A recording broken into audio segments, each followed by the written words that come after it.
और पांडव मर गए। दुर्योधन के बाप राजा हो गए।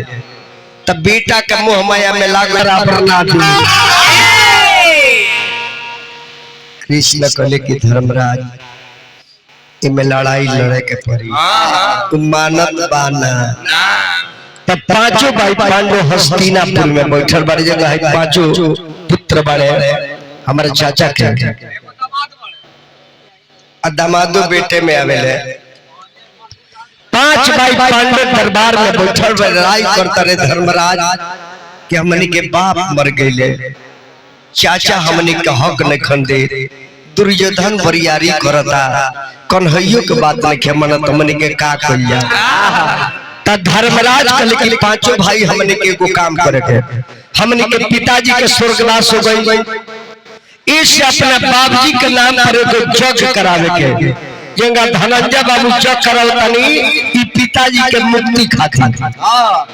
बहुत लोग अपना बाबूजी के नाम पर 5 गो पंडियो जी के लेके किया ना, ए मर गले तब मर गले टांग होने बिग दो सब बीमारी घर के हटले। अब पांचों भाई बैठ कर मीटिंग करते रहे कि कौन संजय कराओ जाएगा, धनंजय बाबू जग करावता रहे।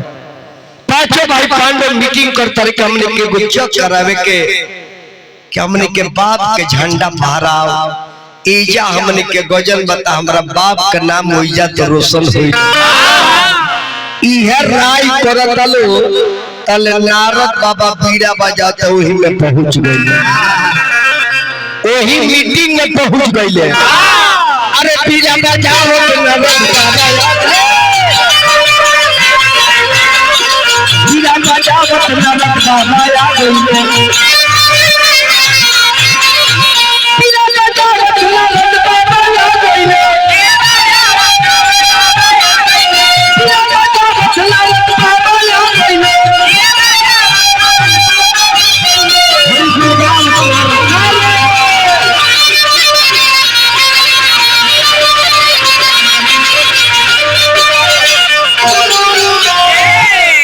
नारायण नारायण नारायण।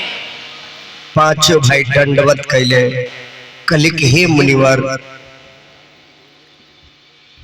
भैया की तरफ से 100 रुपया पुरस्कार। श्री संजय पासवान जी बेन थाना हमरा के 100 रुपया दिल मानी 1 लाख के बराबर बा। पूरा पासवान समाज के दिल से अभिनंदन बा।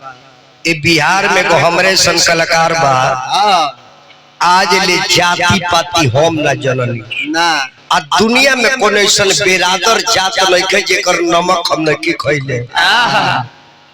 हम अपना के कौन बेरादर बताएं? कोई ऐसा हिंदुस्तान में कास्ट नहीं है जिनका नमक मैंने नहीं खाया। हम तो हिंदू न है, फिर बोले लो खूब ध्यान से सुने के बाद, हम तो हिंदू न है। अब प्रेम इतना ना बिहार के लोग करेला, मुस्लिम के दरवाजा पर भी भगवान के चर्चा करे। अभी शाम के वो सऊदी अरब से फोन आए थे, गुरुजी हमारा बेटी के शादी बा। हम कहते क्या करना है? मेरी बेटी के शादी में हम विवाह कीर्तन गा दीजिए। हम कहे आप लोग सुनेंगे? हाँ सुनेंगे। लड़का वाला का फरमाइश है कि गिरी जी को नहीं लाएंगे तो मेरा बेटा शादी नहीं करेगा।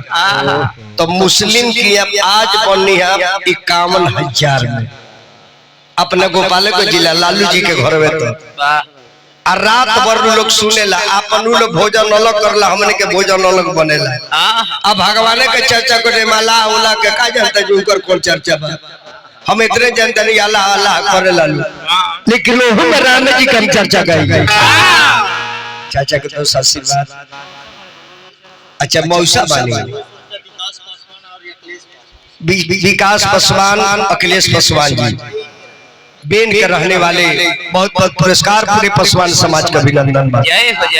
ऐसे हम जात पात कुछ ना जानी ले, हम एगो बिहार के खिलौना है। जैसे खैनी बा, खैनी नानू कहले जे केकरा चुनौती में जाए वैसे ही गिरी बाबा माने खैनी जेब से निकालिए चूना मलिए तार दे उठ में डाल दीजिए। आपके लिए मैं खैनी हूँ, थूक भी देंगे लेकिन फिर भी मैं मुंह में रहूंगा। अब जान जाइए 5 भाई मीटिंग